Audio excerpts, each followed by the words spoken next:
fais partie des 1% des malades les plus jeunes. Et c'est vrai qu'aujourd'hui, la maladie de Parkinson, elle a tendance à rajeunir. On l'associe souvent à deux mots-clés qui sont l'âge et les tremblements. Et d'une part, j'avais pas l'âge et puis d'autre part, j'avais pas vraiment de tremblements qui m'inquiétaient.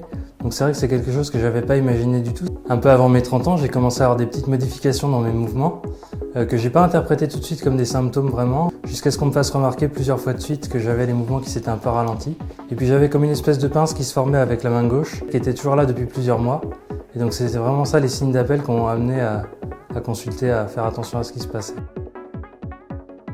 Moi j'ai ma généraliste qui a pensé relativement rapidement et qui m'a envoyé consulter un neurologue tout de suite. La consultation chez le neurologue par contre ça a été un vrai choc, j'ai failli faire un malaise vagal dans le cabinet du neurologue. L'annonce d'une maladie de Parkinson à 30 ans c'est vécu comme quelque chose de à la fois incurable, on réfléchit pas, on voit un peu sa vie basculer devant soi en fait. Au moment du diagnostic j'étais marié avec un enfant en bas âge, dans l'entourage les réactions étaient extrêmement variées, c'est allé de la réaction un peu de choc à des réactions très empathiques, à des gens qui sont mis à pleurer pour moi par inquiétude.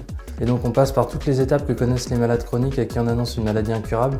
Donc on a les phases de déni, au début on se réveille en s'imaginant que ça va passer, que ça va finalement pas si mal que ça et puis que ça va continuer à évoluer dans le bon sens. Les phases de tristesse, de colère, de douleur qui s'enclenchent, qui sont mélangées, un jour ça va bien, le lendemain ça va moins bien.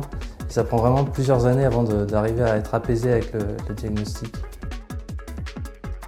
Sur des maladies comme ça, on va avoir tendance, au moins au début en tout cas, à chercher un coupable, à chercher une raison pour cette maladie. Il a fallu plusieurs années pour se rendre à l'évidence que finalement ce qui était important, c'était pas tellement comment elle s'était développée, mais le simple fait qu'elle soit là, ça fait que cette question elle était un petit peu inutile. Aujourd'hui, on ne connaît pas les causes exactes de la maladie de Parkinson, on connaît des facteurs de risque. Et puis au final, l'évolution elle se fait de façon un petit peu comme une courbe avec des mieux et des moins bien. Donc c'est vraiment un nouvel équilibre à chercher en permanence. On est en train de apprendre à marcher, apprendre à courir. Ou alors on est sur des journées presque avec de l'insouciance quand ça se passe bien. Pour donner un exemple, la marche c'est quelque chose qui me demande plus de concentration. Je suis obligé de réfléchir à balancer le pied, à balancer le bras. C'est vraiment quelque chose qui n'est plus un acte naturel et inconscient. Il y a plein de choses comme ça qui paraissent absolument anodines à faire et qui demandent de la concentration.